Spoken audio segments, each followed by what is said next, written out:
Manuel Martínez, ¿cómo estás? Bien, Jesús, ¿tú?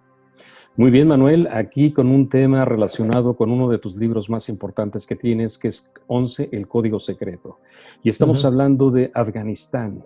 Es quizá la noticia que más ha resonado últimamente porque el gobierno americano ha decidido tener un cambio radical en lo que viene siendo la guerra con el Talibán. Cuéntanos, Manuel, qué hay detrás de todo esto y cómo lo podemos ver después de 20 años que ha transcurrido todo esto, como bien lo mencionas en tu libro.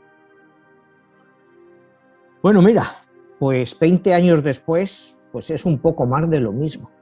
Desgraciadamente, después de gastar 2.3 trillones de dólares, pues al final Afganistán va a estar exactamente igual, si no peor, que hace 20 años. Ese es lo más triste de todo esto, ¿no? Porque al final todo esto que ha pasado en Afganistán, 20 años de guerra, 20 años de gasto, al pueblo de Afganistán estaba escuchando hoy, porque ya se dice que hoy las tropas americanas ya han salido todas, y los traductores y toda la gente que los ha ayudado, que yo lo dudo mucho que haya podido salir ya todo el mundo.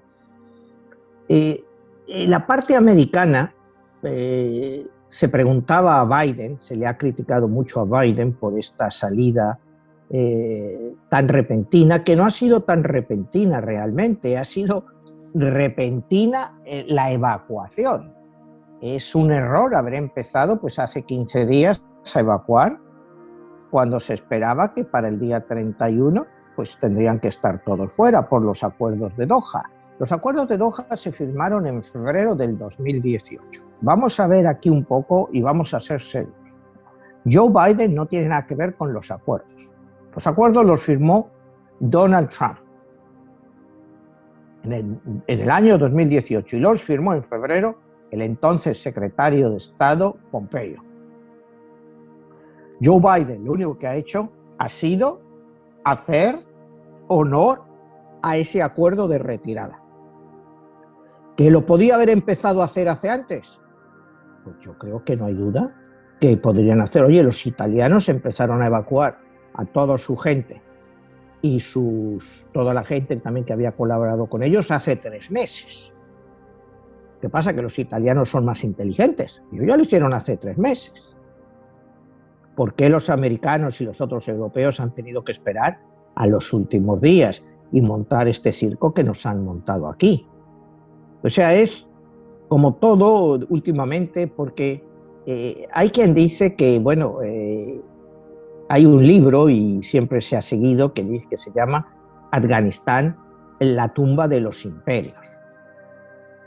Y bueno, pues ahora como veremos un poco, cuando veamos un poco la historia de Afganistán, cómo la Unión Soviética tuvo que salir y cómo ahora Estados Unidos, pues después de 20 años y estos gastos tan tremendos, como te decía, de 2.3 trillones, 2.2 billones en español de dólares, que para darte una idea de lo que es eso, es el doble del Producto Nacional Bruto de México. O sea, es lo que ha costado esa guerra. 2 años completos de todo lo que se produce en México. Te digo, para nuestros oyentes mexicanos que lo entiendan, ha sido el costo de esta guerra. ¿Quién se ha beneficiado de esta guerra? Yo estaba escuchando a un comentarista americano hoy que dice, aunque pueda parecer que todo ha sido un fracaso, pues no lo ha sido tanto. ¿Por qué?, le preguntaba el periodista. Dice, mire, primero, porque se acabó con un foco de terrorismo que podría entrar a Estados Unidos, y en 20 años no hemos tenido ningún atentado de ese tipo. Desde ese punto de vista ha merecido la pena. Y segundo, que durante estos 20 años una generación de afganos, incluidas mujeres y niñas, han tenido acceso a una educación que nunca antes habían tenido y que posiblemente no van a tener. A esas personas les hemos dado una oportunidad. Es una justificación que estaba dando pues este analista americano, ¿no? O sea, pero que tiene también sentido, ¿no? Pero no sé, es volver otra vez al costo que ha traído esto en vidas, tanto de soldados americanos como de la OTAN, y la cantidad de civiles muertos que ha habido en esto, y las represalias que van a venir ahora mismo, que esas son unas represalias que no sabemos cómo van a ser. Ya viste en la primera conferencia de prensa, los talibanes dijeron que ellos iban a respetar los derechos de las mujeres, por ejemplo, pero siempre y cuando esos derechos estuvieran dentro de la Sharia. La Sharia, como ya sabemos, es la ley islámica. Y con la Sharia no existe la ley jurídica. O sea, no es que cuando un país te impone la Sharia, no hay leyes jurídicas. O sea, jurídicas en el sentido civil. Son leyes que emanan del Corán y que la Sharia la interpreta cada país o cada grupo, como los talibanes, de una forma diferente. No es lo mismo la interpretación de la Sharia en la época de los talibanes que incluso en Saudi Arabia, en Arabia Saudita, que aún siendo muy rígida, no es tan rígida como la imponen los talibanes. Entonces es como todo, admite lugar a interpretaciones, al no ser una ley que está, como te digo, jurídicamente escrita en el Estado civil, sino que es una ley que viene por emanación divina. Te voy a poner un ejemplo. Bueno, mucha gente se está preguntando qué les va a pasar a las mujeres ahora en Afganistán. Bueno, pues eventualmente, acuérdate, cuando los talibanes llegaron por primera vez al poder en el año 1996, por un año prácticamente pues fueron relativamente moderados. Un año después empezaron a implantar todas estas leyes. Entonces, pues aquí es de esperar lo mismo, que ahora de momento, un año, año y pico, pues estén más tranquilos. Pero ya después de eso, cuando ya los focos no estén en Afganistán, pues que hagan lo que han hecho siempre. O sea, ¿por qué van a cambiar? ¿Por qué van a cambiar cuando lo que hicieron, pues controlaron todo el país y lo único que les sacó del poder fue una intervención militarmente brutal contra ellos, porque ellos tampoco podían hacer frente a una invasión de Estados Unidos y de la OTAN? O sea, no había forma humana, pero ellos cuentan siempre con algo muy importante, pues que es la paciencia. Ellos pueden esperar 20 años, 30, 40 años para volver. Lo han hecho siempre históricamente. ¿Por qué no lo van a hacer ahora? ¿Por qué no lo van a hacer ahora? Y si quieres, pues antes de entrar en el tema, pues vamos a repasar un poco, así muy por encima, lo que es la historia un poco de lo que es Afganistán. Permíteme un segundo, Manuel. Aquí, dentro de todos los temas que has mencionado, no debemos dejar en el olvido, antes de entrar en la parte de todo esto que es la salida de las tropas americanas de Afganistán, ¿qué originó todo esto? Y todo viene desde el 9/11, que es muy importante, que tú lo mencionabas. Yo recuerdo de aquellos entonces, cuando tú escribiste tu libro, cuando hacías mención sobre todo ello, la importancia de ese número del 9, del 11, de la caída de las Torres Gemelas. ¿Qué es lo que hace que Estados Unidos vaya hacia allá? No es llevarle la libertad y la democracia a Afganistán, ni darles los derechos civiles a las mujeres, sino hay otras razones. Y sí me gustaría que hicieras mención, ¿por qué se puede considerar Afganistán la tumba de los imperios? Porque también los rusos la padecieron, los rusos salieron mal, y ahora pareciera ser que los americanos también están saliendo de la misma manera que salió las tropas rusas. Así que, Manuel, ¿cuál es esa parte por qué no se le puede ganar a Afganistán? Si es que esa es la palabra que se puede mencionar. Mira, por medios convencionales, históricamente, nunca nadie ha ganado una guerra en Afganistán.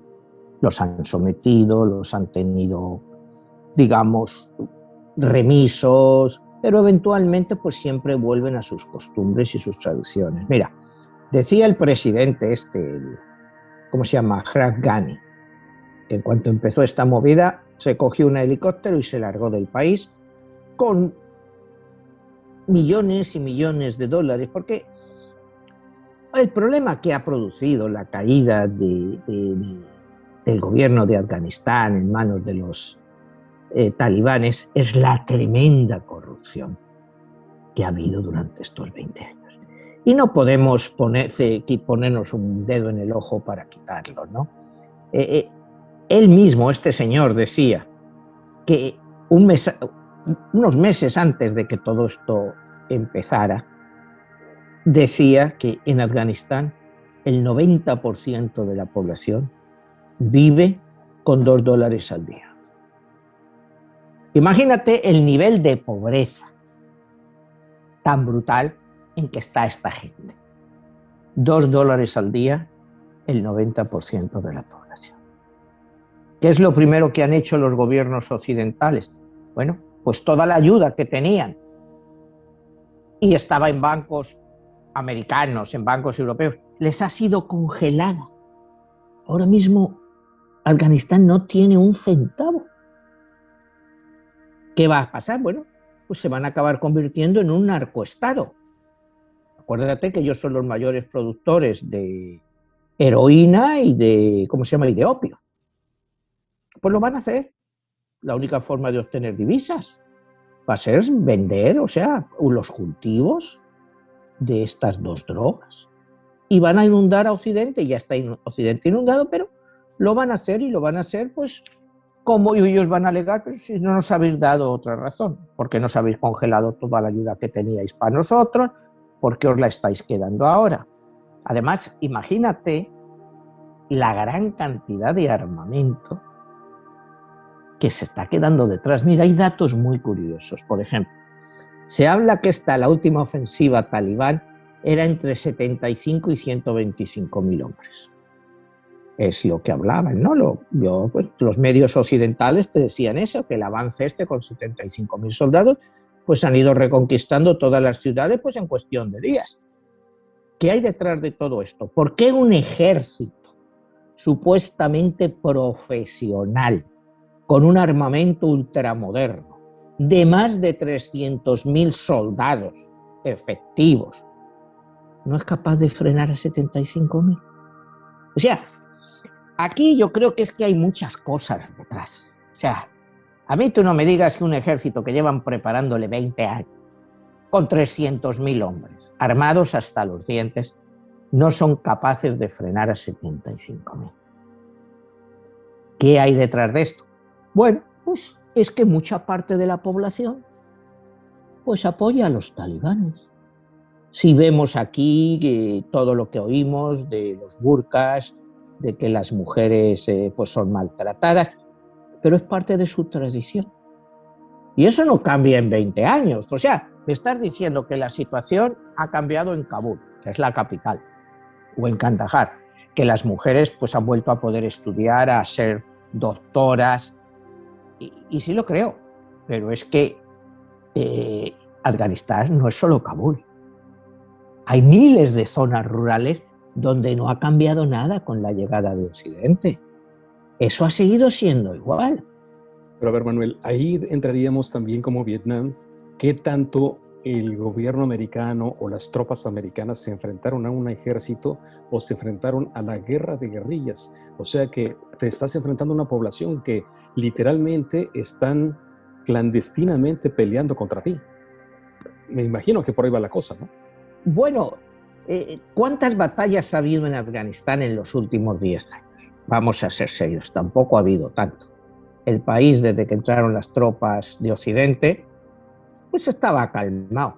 Los talibanes estaban ahí esperando y sin embargo ellos hacían su labor. Los grandes líderes o los más buscados se movieron hacia Pakistán y ahí nació otra nueva rama de los talibanes, que es la nueva rama que va a tomar el lugar de los antiguos como el Mulá Omar, que era el más famoso de todos ellos. Acuérdate que el Mulá Omar estuvo a cargo de los talibanes por muchísimos años, hasta que supuestamente fue matado por un dron americano. Y automáticamente lo tomó otro compañero del grupo. El punto es, Jesús, es que yo creo que nos han estado vendiendo una idea, como mucha gente, totalmente equivocada de la transformación de Afganistán. Que me digas que se ha transformado Kabul, te vuelvo a repetir, pues sí, es muy posible. Que veas más modernidad en Kabul, que veas anuncios de señoras, pero ya no te hablo ni siquiera de maniquís o de modelos vendiéndote algo, incluso un anuncio de una abuelita vendiéndote café, pues ya ha sido censurada. Las mujeres ya han salido de la televisión de presentar noticias, ya desde ahora. Te digo, todos los anuncios, todas las vallas publicitarias donde hay mujeres han quedado suprimidas. Pero no te hablo de, como te digo, de una modelo, te hablo de una abuelita vendiendo café, porque eso va contra el Islam. La exhibición de la mujer de cualquier tipo va contra el Islam porque es impúdico. La mujer, según la tradición de ellos, de la Sharia, debe de permanecer, no mostrar nada al público. Una mujer debe de ser prudente y no debe de... Entonces, pues ellos llevan su Sharia, como te digo, su interpretación de la ley islámica, pues de una forma muy, muy radical. Que ojalá solo fuera esto lo que fuera a pasar. Te digo, es que estamos hablando de cómo van a cambiar los derechos de las mujeres. Pero ojalá fuera solo eso lo que va a pasar. O sea, porque ten en cuenta que allí a los homosexuales los tiran desde los edificios. O sea, imagínate el que se haya dado a conocer por allí o que diga que se quiere venir a Estados Unidos o Europa porque es homosexual. O sea, no van a poder acoger a tanta gente. Es imposible los millones de gente que se querrían de ir y la cantidad de refugiados que Europa y Estados Unidos va a acoger. ¿Qué les va a pasar a esa gente? Los van a matar. Por eso te digo, si lo peor fuera que las mujeres perdieran sus derechos, pues bueno, pues está muy mal, es horroroso, pero lo peor son las muertes que va a haber. O sea, la cantidad de gente que va a morir, la cantidad de familias que se van a quedar sin padre, sin madre. O sea, eso va a ser horroroso, porque la venganza, te digo, no va a ser en un mes. Eso va a ser paulatinamente hasta que ellos agarren el control de todo. Eso va a llevar un tiempo, pero el resultado de venganzas va a ser brutal. Cualquier persona que haya trabajado para los países occidentales, sea como traductor, sea como mecanógrafa o asistente de cualquier cosa, ese hombre o esa mujer están condenados por colaboracionistas. O sea, es que estamos dejando de lado, o sea, yo veo mucho enfoque en los medios, otra vez las mujeres la vuelta, pero sí, pero ¿y todas las demás personas? Te digo, ojalá lo peor fuera que las mujeres no pudieran estudiar, no habían estudiado nunca en Afganistán. Y si quieres entrar en esto, te voy a dar una historia un poco breve de Afganistán, ya desde el principio, ¿no? Siempre ha sido un país problemático, ya en la época de Alejandro Magno. Alejandro Magno tuvo muchos problemas en Afganistán, lo dejó prácticamente de lado para seguir, porque no le convencía, o sea, porque eran prácticamente, ten en cuenta que Afganistán es un país muy, muy montañoso.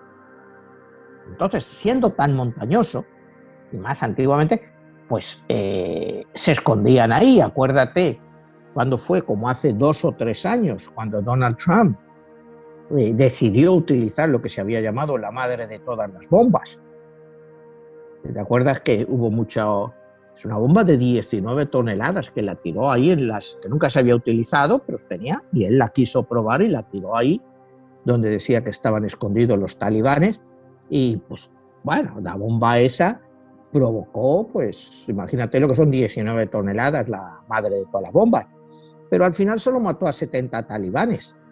O sea, sí, es muy efectivo cara a la galería, pero Afganistán, con métodos convencionales, como te digo, nadie le ha conquistado.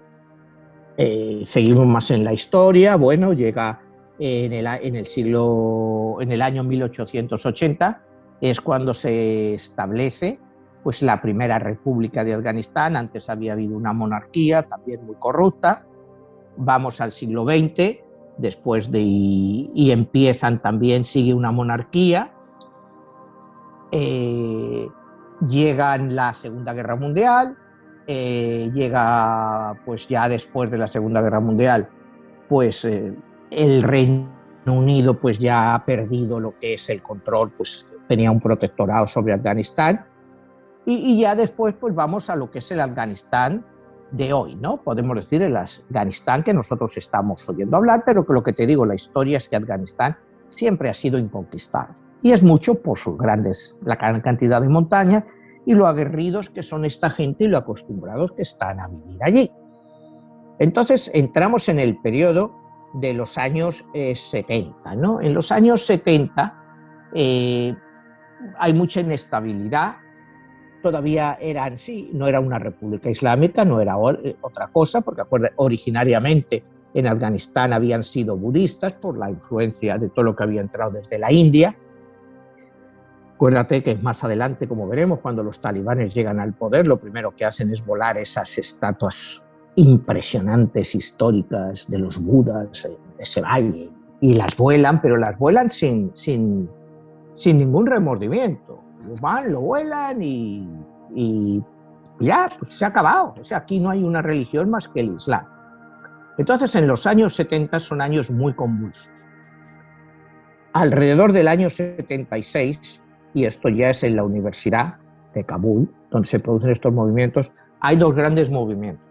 Uno, un movimiento comunista muy fuerte, apoyado por la antigua Unión Soviética, y un movimiento islámico. Ese movimiento islámico va a ser la base de los talibanes. O sea, los talibanes no existían antes. Empiezan en los años 70, ese movimiento. Y es como contrapartida, no como contrapartida, convive con lo que es el régimen de la antigua Unión Soviética, que los apoyaba, ¿no? En abril del año 78 es lo que se llama la revolución de Saur. Hay un golpe de Estado que provoca a Mohamed Taraki y convierte a Afganistán en una república democrática al estilo República Democrática Alemana, eso es decir, una república de origen o de connotaciones soviéticas. Esta república empieza a cambiar lo que es todo. Primero, deja que a la religión la quita toda la importancia. O sea, el comunista, pues lógicamente son ateos, en el sentido de que la religión no tiene importancia en la vida de las personas.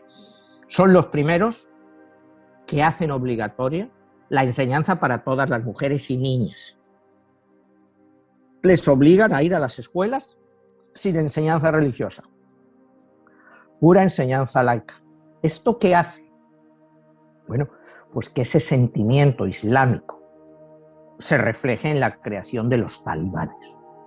Los talibanes no pueden aceptar un gobierno ateo, como es el que quiere imponer Taraki, ayudado por los comunistas rusos. Esto hace que Occidente se vuelque en la ayuda a los talibanes. Cuidado, Estados Unidos, la cosa se complica mucho y entonces la Unión Soviética tiene que invadir Afganistán un año después, en 1979, porque quieren defender este régimen comunista y antiislámico, porque la Unión Soviética tenía mucho miedo de que estos sentimientos islamistas se extendieran por las antiguas repúblicas soviéticas que eran islámicas. O sea, cuando te digo islámica es que había una mayoría de la población islámica, no que la Unión Soviética les permitiera, la Unión Soviética se lo permitía hacer, pero los tenía ultracontrolados. Entonces lo que no querían es que esta implosión islámica se extendiera más allá de Afganistán. De ahí la necesidad que tiene la antigua Unión Soviética de invadir Afganistán y apoyar al gobierno comunista de Taraki. Ahí vamos a encontrar uno de los grandes problemas que hemos hasta ahora y que muchas veces pues no acabamos de entender. Estamos en plena Guerra Fría. Los Estados Unidos y Arabia Saudita se vuelcan en ayudar a los talibanes para que derriben al gobierno comunista. Entonces, toda la ayuda llega a los talibanes. Los talibanes reciben, se calcula, más de 40.000 millones de dólares de ayuda de armamento de la época, cuidado, en ayuda de Arabia Saudita y Estados Unidos, que toda la ayuda era prácticamente de Estados Unidos, canalizada a través de la Unión Soviética. Es una guerra que dura 10 años y en la cual los talibanes tienen unas armas auténticamente ofensivas, que son capaces de contener el avance del ejército soviético. Y otra de las cosas que se ven en esa guerra, acuérdate que se hizo hasta una película en la que el mayor canalizador de la ayuda lo describe en sus memorias cómo lo hace y cómo consiguen que la Unión Soviética llegue a la conclusión de que, bueno, estamos hablando ya de que esto llega hasta el año 89 y ya la Unión Soviética ya económicamente estaba destrozada. Se firman los acuerdos de paz, la Unión Soviética se va de allí con un coste muy grande de vidas, tanto para ellos como para los afganos. Se calcula que hay entre 500 y 1 millón de muertos en esa guerra. O sea, entre 500.000 y 1 millón de muertos. Entonces fue una guerra muy sangrienta. Sí. A ver, Manuel, ahí hay una pregunta que circula ahí en el medio ambiente. Bin Laden en ese entonces tenía una buena relación con el gobierno americano y se dice que él fue un agente de la CIA para pelear en contra de los rusos. Por ahí va la idea, ¿verdad? Sí, claro, bueno, eso lo discutimos, ¿te acuerdas cuando hablamos de Bin Laden? Que Bin Laden forma Al Qaeda en este tiempo cuando él está luchando con los mujahidines y toda la ayuda que recibe es de la CIA para poder formarlo. Toda esta ayuda les viene a ellos de la CIA. O sea, la CIA les prepara realmente para luchar, sí, contra los soviéticos y luego se vuelven contra ellos. Es la realidad de los talibanes, que los talibanes son formados y ayudados por los norteamericanos y los sauditas y eventualmente los talibanes se vuelven contra ellos. Y lo que es increíble es, realmente vamos a seguir un poco con esto, pero una de las frases más famosas de uno de los analistas que escuché dice, ¿por qué siempre se busca el problema en Afganistán? Dice, septiembre 11 fueron 19 terroristas sauditas que se habían preparado en Pakistán. ¿Por qué invadir Afganistán? O sea, ¿cuál es la razón real? ¿Por qué Afganistán? Si los tipos eran sauditas, los 19, o 16 de los 19, había un egipcio, el Mohamed Atta, ¿no? Y se habían preparado prácticamente todo en Pakistán. ¿Por qué se decidió? Porque sí, porque Bin Laden estaba por ahí y todo eso. Es algo que para mucha gente también resulta incomprensible. ¿Por qué Afganistán? Bueno, sí, lógico, no se van a atrever a ir contra Arabia Saudita, que es su principal aliado y supone pues unas ventas de armamento brutales al año que compran los sauditas, más unas compras de petróleo que Occidente depende de ellos. Entonces, pues se busca un chivo expiatorio a alguien que no le importe nada y todo, pues Afganistán. Pues ahí está Bin Laden, pues ahí. Vamos ahí, tú sabes muy bien, en cuanto empieza la invasión, pues Bin Laden se va a Pakistán. O sea, le están buscando ahí por un montón de tiempo hasta que en el 2008, ya cuando está Obama, pues descubren que saben que está en Pakistán y es pues cuando supuestamente le matan.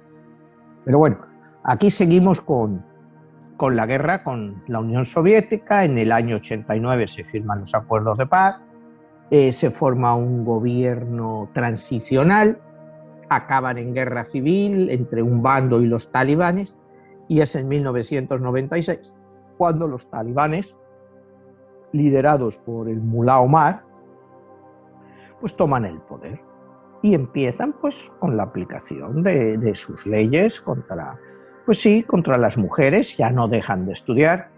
Se supone que ahora mismo, cuando entran los americanos después, cuando estaban los talibanes, había 9.000 mujeres que estaban estudiando, niñas y mujeres. Luego se llegó, cuando llegaron los soviéticos había 9.000 mujeres que estudiaban. Cuando llegaron los soviéticos, las mujeres ascendieron hasta 2 millones de mujeres que estaban estudiando. O sea, te digo datos, lo que era. Cuando vuelven los talibanes, en el año 96, pues otra vez ya las mujeres solo pueden estudiar hasta los 8 años. Y es pura educación coránica. Es lo más que pueden estudiar las niñas. Ya después ya no pueden seguir estudiando, ¿no? Son parte de la ley islámica, según entiendo, según la apreciación de los talibanes, es que una mujer equivale a la mitad de un hombre. Entonces tiene que estar pues siempre supeditada a un hombre, desde el padre si no está el padre, al hermano, pues supuestamente eventualmente al marido, si el marido muriera y tenía hijos, pues al hijo. La mujer siempre tiene que estar supeditada a un hombre, porque es lo que dice la ley coránica. ¿Vale? Es otra interpretación que te digo de cómo lo hacen ellos.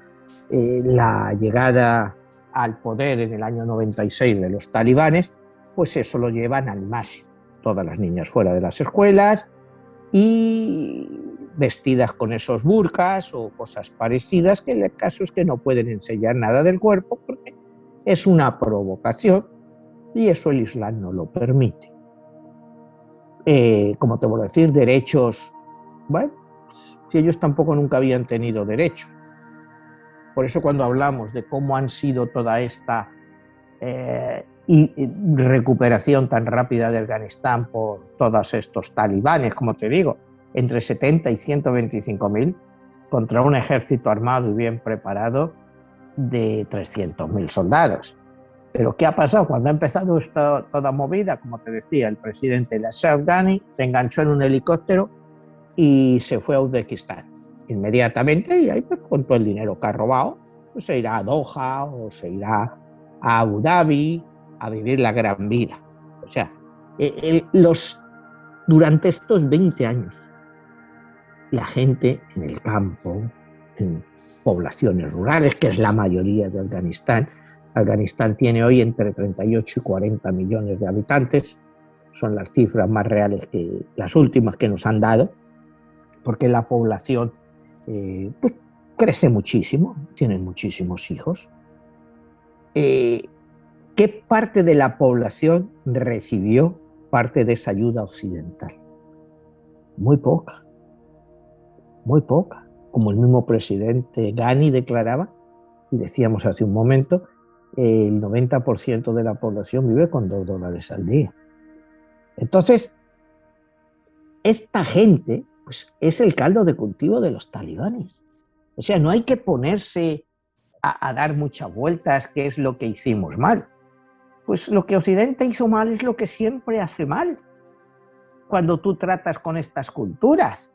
Es tratar de imponer un sistema liberal en un país pues que no lo ha aceptado. Como dato curioso, en las últimas elecciones libres que ha habido en Afganistán hace año y medio o algo así, pues como te digo, de una población de 38 millones, entre 38 y 40, votaron 2 millones de personas. O sea, es una indiferencia total hacia nuestro sistema democrático. Es un sistema que no es aceptado por ellos. Y es lo que parece ser que Occidente no quiere entender. Aquí hablábamos hace un par de meses de Putin, de Rusia, de que por qué los rusos están acostumbrados a gobiernos fuertes. Pues porque nunca han tenido democracia. En los países islámicos tampoco nunca ha habido democracia, porque se considera una cosa occidental y que a ellos les hace mucha gracia decir que porque tú votes a uno, ese va a ser porque... ¿Y quién es ese? ¿Quién es Ghani? ¿O quién ha sido todos los presidentes que ha habido en los últimos 20 años, entre unos y otros, que representen a ellos? Si ellos los que los representan son mucho más, pues no solo los talibanes, sino gente como los talibanes. Una gente del campo que se dedica a cultivar la amapola para que luego se la venden, la malvenden, para que luego otros la comercialicen. Pues esa gente es que les da igual. Es lo que hay que entender, es que a esa gente les da igual. Nosotros tratamos de imponer un sistema de vida, una forma de vida que a ellos no les interesa. Es que no les interesa. Entonces, una cosa que no interesa, y te digo, el ejemplo más claro es el de las elecciones. Si la gente realmente hubiera interesado en el sistema occidental, oye, no sé, de 38 millones, 2 millones de gente votando, no sé, que votaran 8 o 10 millones, ya puedes decir, bueno, pues tienes una cierta... hay gente que sí lo acepta mejor, pero votaron 2 millones de personas con cifras oficiales, que a lo mejor fueron incluso menos, porque no es parte de su cultura. Entonces, como te decía, llega el año 96, llegan los talibanes, imponen todas sus normas, y en el año 2001 pues empieza la invasión de Afganistán para buscar a Bin Laden. Y bueno, hemos estado 20 años gastando dinero, mandando gente, para al final conseguir que todo vuelva a ser lo mismo. Es volver a algo pues, que no tiene vuelta de hoja. ¿Cómo tú derrotas a esos talibanes? Que tú puedes matar a todos los talibanes, pero lo que no puedes cambiar es la mentalidad de la gente. O sea, si la gente desde niños, como te digo, en zonas rurales, los talibanes habían prohibido la televisión, la música, tienen leyes tan ridículas como que si una mujer sale a la calle y la ven que tiene las uñas pintadas, la pueden cortar los dedos, según la ley islámica. O sea, llevan un radicalismo brutal. Acuérdate, la ley islámica, el adulterio está castigado con la lapidación, la homosexualidad con la muerte. En Afganistán, para los dos, tanto para el que da como para el que toma. En Irán es un poco más flexible, es condena a muerte para el que está tomando y 100 latigazos y cadena perpetua para el que está dando. O sea, te digo, la interpretación de la ley islámica, pues cada uno la interpreta a su forma, pero si me vas a comparar la aplicación, por ejemplo, de la ley islámica en Afganistán comparada con Irán, en Irán son mucho más liberales. Tú en Irán ves a mujeres, pues sí van con sus velos y eso, pero no necesitan llevar burka, tienen más derechos, a pesar de ser, claro, un régimen pues, islámico y también totalitario, pero es lo que te digo, depende de la interpretación, puede ser más tolerante o menos tolerante. Los talibanes han demostrado pues total intolerancia, también por su grado de preparación tan bajo, que son gente que no está occidentalizada en nada. Como te digo, son gente que está en los campos, por las montañas. Entonces tienen una educación muy básica, tienen una cultura muy primitiva, muy tribal. Entonces, ¿cómo cambias a esta gente? ¿Con educación masiva? ¿Educación masiva para quién? Pues tendrá que ser para los jóvenes, para los niños o para los adolescentes. Pero a un señor de 40 años que siempre ha creído eso, bien con los talibanes, bien con los rusos, bien con los otros, ¿cómo vas a cambiar esa mentalidad? Para ellos Occidente es su enemigo porque les está quitando su tradición. Ellos no van a dejar una tradición que ellos tienen porque es su forma de vida. Entonces, da igual quién entre en Afganistán, como les pasó a los rusos, o sea, a la antigua Unión Soviética y ahora ha pasado a Occidente. Esa gente pues te pueden aguantar 10 años a los rusos, te han aguantado 20 años a los occidentales, pero al final vuelven a lo mismo. Y para ellos el costo de vida pues es muy relativo. Como te digo, si ellos se multiplican con una facilidad increíble, tienen 4 o 5 hijos por familia, que matan a 2 en una guerra, pues tienen otros 2. O sea, no es una gente que... Y lo ven, bueno, pues Alá lo ha querido así. Estaban defendiendo la religión. Entonces, ¿cómo te enfrentas tú a eso? Es lo primero que tienen que entender Occidente, que tú no puedes combatir eso. Manuel, aquí hay una pregunta que lo he conversado con otras personas ahora que se ha hablado mucho sobre este tema de Afganistán. Si todo esto de antemano se sabía, que es una cultura extremista, y una vez lo decía el presidente Bush, que Estados Unidos no construía democracias y los puso a ellos en el eje del mal junto con Corea del Norte, con todos estos países que son muy difíciles y que son extremistas, pero pareciera que la razón de ser verdaderamente de invadir Afganistán es la economía de guerra y el armamento y el negocio que hay detrás de la guerra, y que lo que representa estar 20 años en ocupación para todo lo que se genera detrás de esa industria armamentista, y que a final de cuentas pues Estados Unidos se retira, pero bueno, hay quienes sí ganan detrás de esta economía de la guerra. ¿Qué nos pudieras decir tú como economista? ¿Cómo ves ese punto de vista? Bueno, pues lógicamente una economía de guerra, como te digo, que ha costado 2.3 billones de dólares, lógicamente mucha gente ha ganado mucho dinero. sobre todo las compañías armamentísticas. O sea, si tú armas a un ejército de 300.000 personas, que es el ejército afgano, hasta hace 4 o 5 días ese era el ejército, ¿cuál es el costo de mantener un ejército de 300.000 hombres? ¿Cuál es el armamento que necesitan? Tanques de último modelo, aviones y todo eso. Pues claro que las compañías de productoras de armamento se van a forrar de ganar dinero. Claro que esto va a ser un golpe para muchas de ellas, porque van a perder un mercado. Pero es que el mercado no era Afganistán realmente. El mercado era el gobierno americano pagándoles a ellos para las compras para donar a Afganistán, porque ¿de dónde va a sacar Afganistán el dinero para eso? Con $2 al día del 90% de la población. O sea, son cosas que cuando hablamos pues no tienen ningún sentido, Jesús. Por supuesto que alguien ha ganado muchísimo dinero con ese costo, y por supuesto que no han sido los afganos. Los afganos se han ganado el premio de los talibanes de vuelta. O sea, dicen que parte de ese dinero se ha gastado en infraestructura, eso. Yo no sé la infraestructura que se ha hecho en Afganistán. La verdad, yo no veo datos por ningún sitio que digan hemos construido esto, hemos hecho lo otro.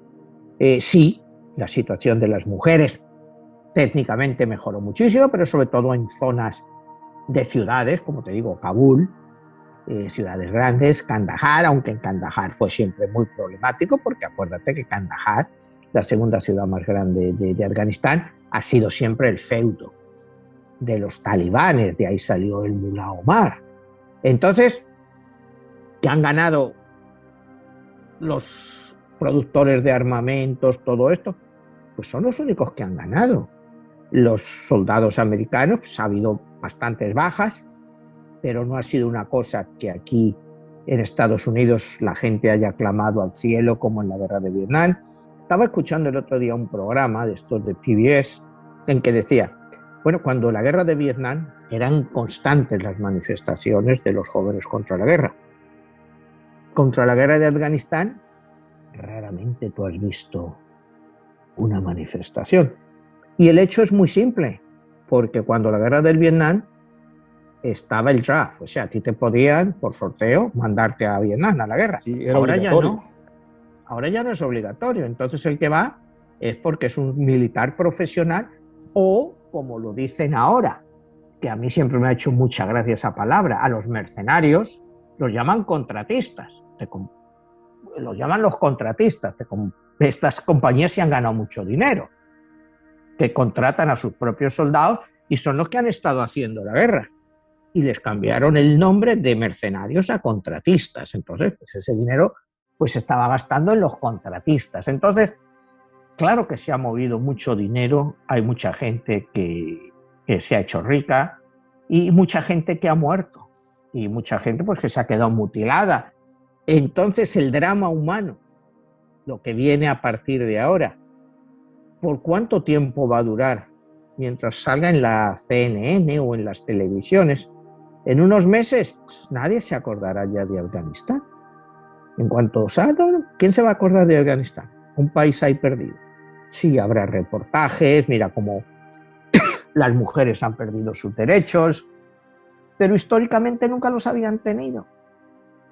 O sea, es lo que quiero ver, o sea, hacer ver, es que son países donde nunca nadie ha tenido derechos. Hablamos de las mujeres porque están situadas en el último eslabón de la escala social de ellos.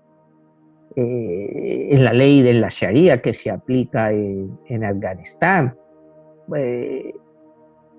digamos en un juicio, la declaración de un hombre vale el doble que una mujer. Tienen que ir 2 mujeres a declarar y diciendo lo mismo para que valga igual que la declaración de un hombre.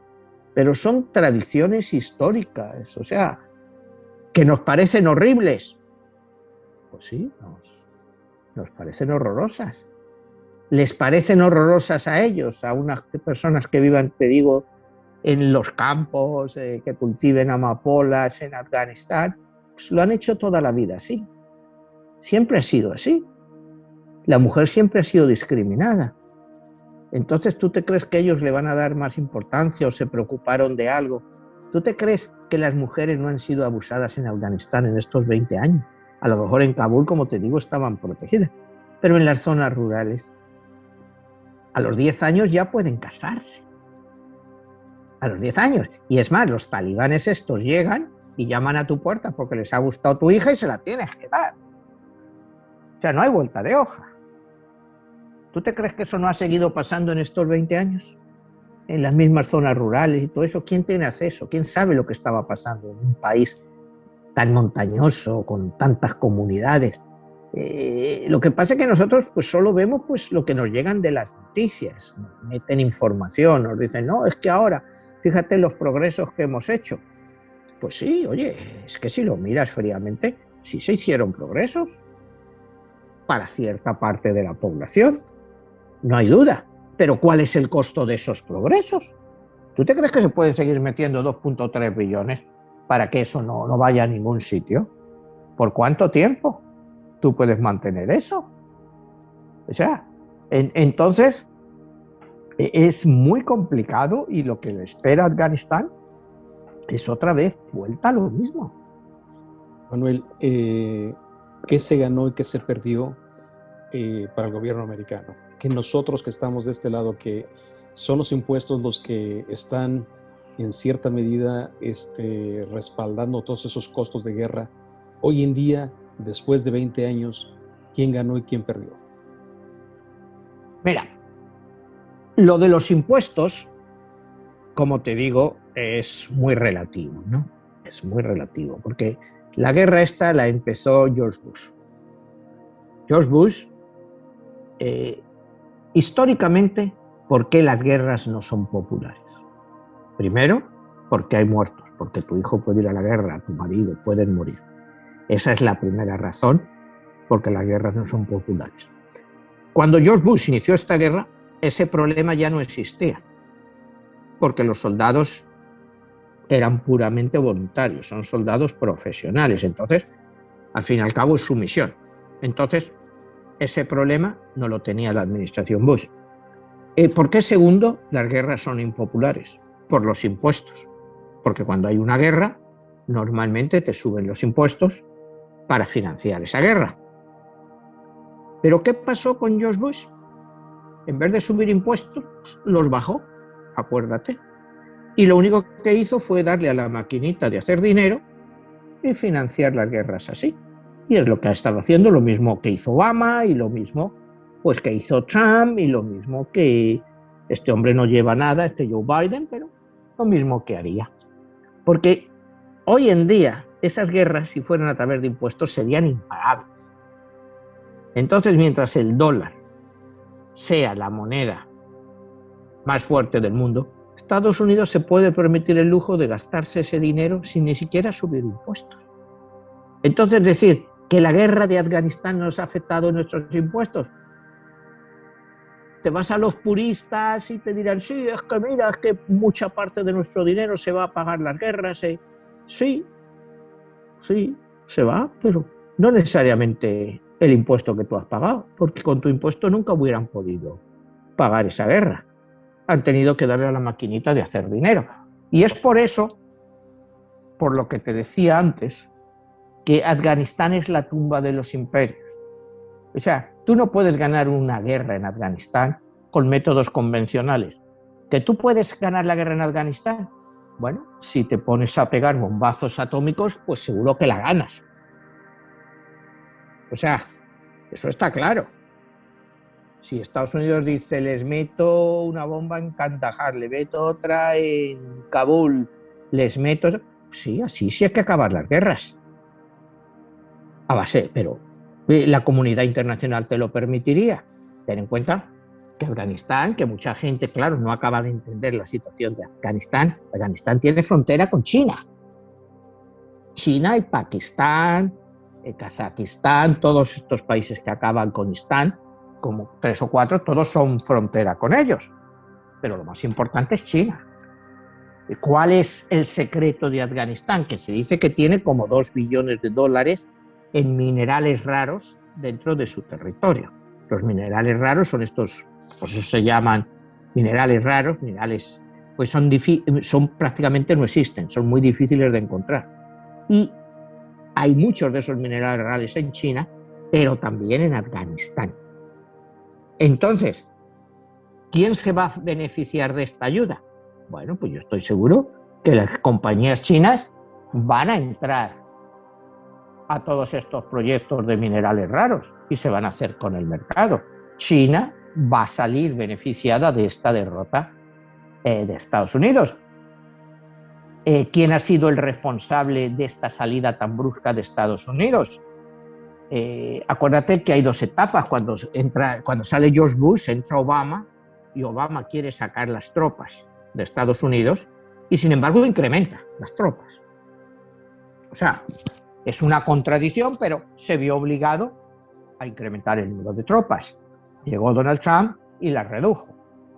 Y quería salirse completamente ya.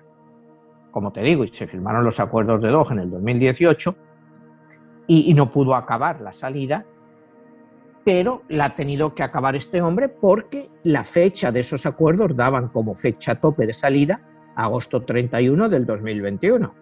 Entonces Biden lo que ha hecho ha sido, sin estar preparado, pues acelerar esta salida. Ahora, que Occidente se queda ahí sin tropas, porque dicen que se va a quedar Cruz Roja, que se va, bueno. Médicos Sin Fronteras, está bien, se pueden quedar. ¿Pero en qué van a influir? En el nuevo régimen talibán. ¿Quién va a influir en ese régimen? Pues tienes dos grandes jugadores, que es China y Pakistán, porque son vecinos. Y porque Pakistán les ha estado ayudando, les ha estado manteniendo pues ahí a sus terroristas cuando estaban buscando Estados Unidos, pues que Pakistán es muy grande, que se esconden por ahí, que no los encontramos, pero Pakistán es un estado islámico y lógicamente tiene más, digamos, compatibilidad con los talibanes que con Estados Unidos. O sea, y el que no lo quiera ver, pues que no lo vea.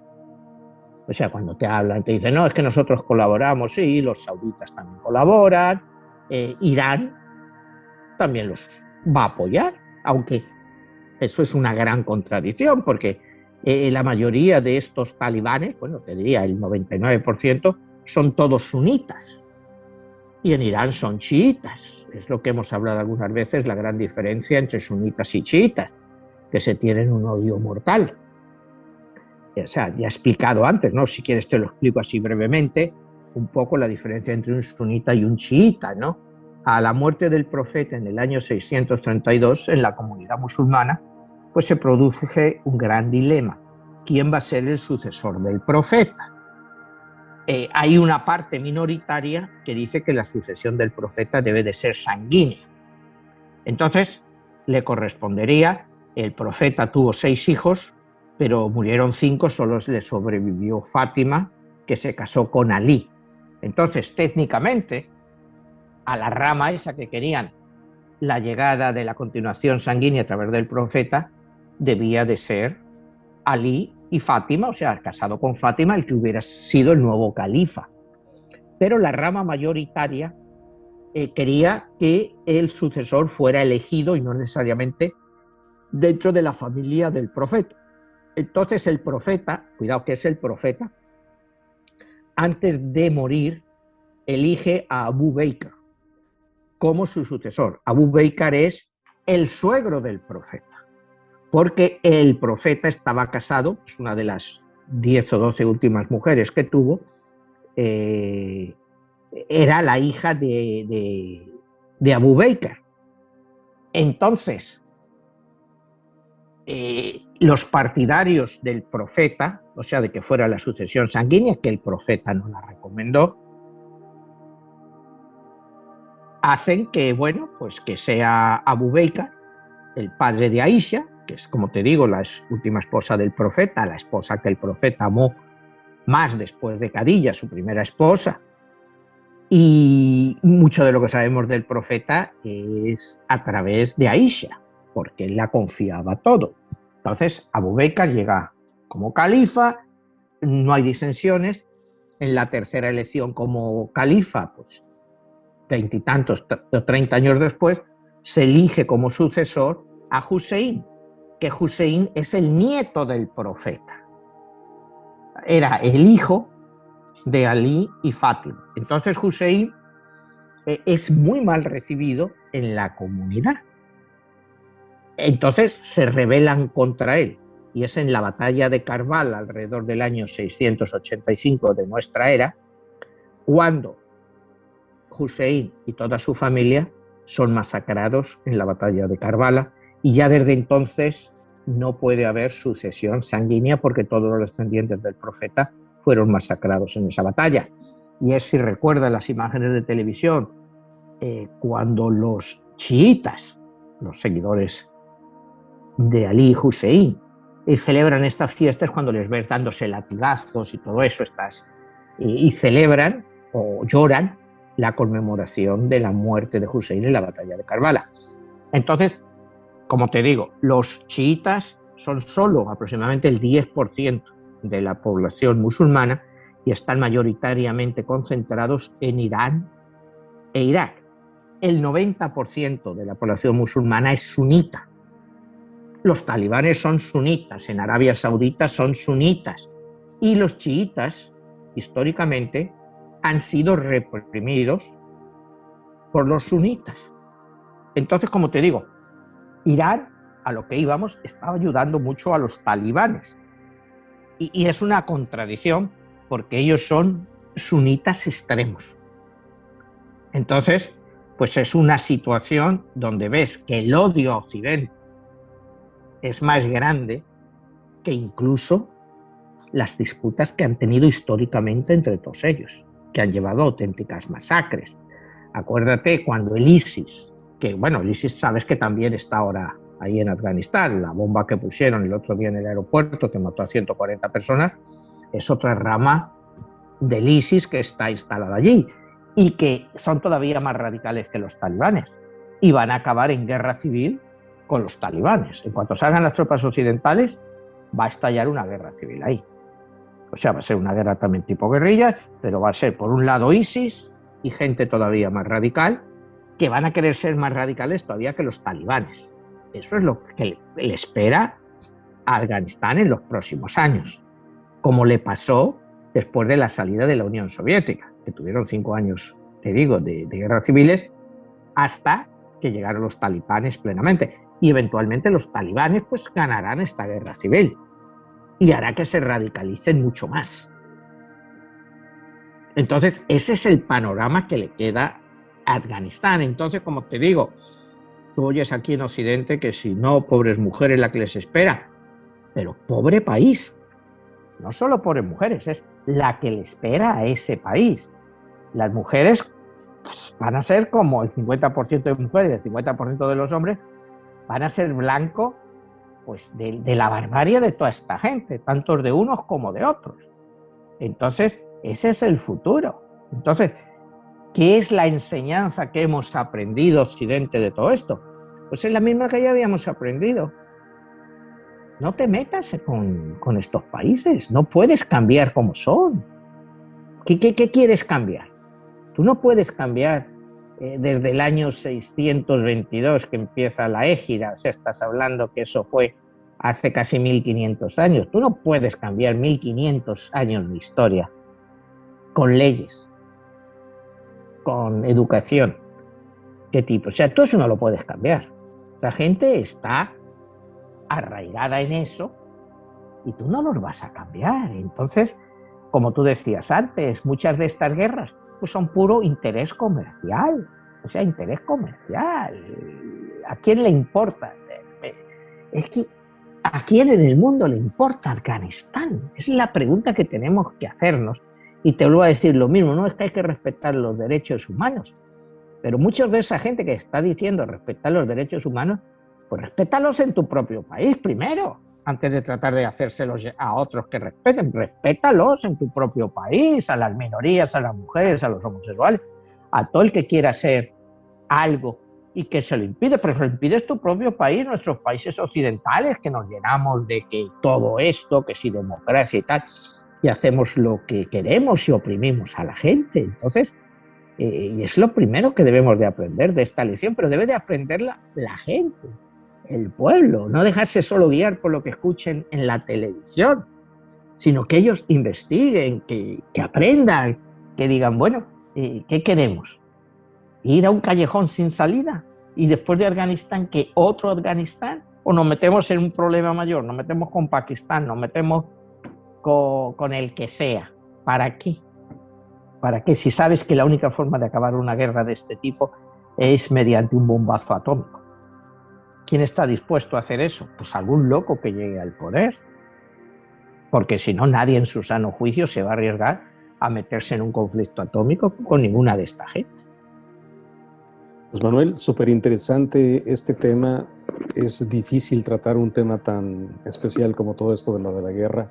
Te preguntaría finalmente, ya perfilándonos ya a esta parte del programa, numerológicamente, cuando tú escribiste el libro 911, el código secreto, ¿tú qué veías al final de tu obra y cómo lo relacionas con esta historia que quedó, quizá como menos la mayoría de las personas pensaríamos que iba a terminar saliendo a los Estados Unidos? En tu obra, ¿qué es lo que tú ves como este final que se ha dado? Bueno, en mi obra, en mi libro, pues lo ves que este es el final lógico. Era el final lógico, la salida. Lo que pasa es que en mi obra yo no, cuando yo hice las predicciones, yo no esperaba que estuvieran 20 años. Yo le hacía un ciclo de 11 años, entre 11 y 22, como hago siempre, pero nunca esperara que llegara hasta el final. Yo esperaba pues que esto se hubiera acabado hace 4 o 5 años. O sea, porque ya desde hace muchos años esto no tiene sentido. O sea, toda esta guerra, se veía venir que esto ya no iba a ningún sitio. Ha sido alargar, y eso es por lo que ha dicho ahora Biden. No, yo no alargo más la fecha de salida. Se firmó un tratado en Doha en el 2018, yo lo hago y me salgo. En mi libro, yo te digo, yo lo veía, es un periodo, como dije, de 11 a 22 años. Desgraciadamente, ha llegado casi al final del plazo que yo di. Yo era más optimista. Yo esperaba que fuera un poco más de 11 años, quizá, como te decía, 12, 13 años, no más de 14. Y esto lo único que ha sido es costar más dinero y más vidas. Y para llevar a una solución que va a ser la misma que había cuando estaban estos caballeros. O sea, van a aplicar su ley, van a maltratar a todo el que se mueva. Y Occidente, pues como te digo, ahora todos son muchas cosas, decir, ay, tal cual. En un año nadie se acuerda, porque nos olvidamos rápido, ¿no? O sea, nos olvidamos rápido de todo esto, ¿no? ¿Quién se acuerda del terremoto de Haití que ha sido hace nada? Ya nadie habla de ese terremoto, ya no te hablo del grande, te hablo del que ha sido hace 3, 4 semanas. ¿Quién se acuerda del terremoto de Haití? Ya cuando la gente no habla, pues hoy en día pues todas las noticias son de Afganistán. Cuando la gente no hable de Afganistán y se estén peleando aquí en el Congreso y el Senado, porque si el plan de infraestructuras, que ahora este dice que sí, el otro que no, y al año que viene, en noviembre, pues te vienen las elecciones, lo que se llama aquí el midterm, para el Congreso y el Senado, ¿quién se va a acordar de Afganistán? O sea, los republicanos le van a echar la culpa a Biden por haberse ido y dirán, es que mira, se fue de Afganistán, este hombre no sirve, y como ahora le piden que dimita y tal, bueno, ¿qué culpa tiene él de todo esto? No sé si me entiendes, si a él se lo han dado ya todo comido, pero bueno, que lo ha hecho mal, sí, lo ha hecho mal, se tenía que haber empezado a salir hace 3, 4 meses, eso está claro, pero bueno, es lo que hay. En 2 años, al año que viene, a la época de las elecciones, pues te recordarán un poco a Afganistán, pero mientras tanto, nadie se va a acordar de Afganistán, aquí se van a centrar en problemas de aquí, y la gente se olvidará de Afganistán, y la gente joven ni sabrá dónde está Afganistán. Manuel, finalmente, ¿Bin Laden ganó la guerra y la perdió los Estados Unidos?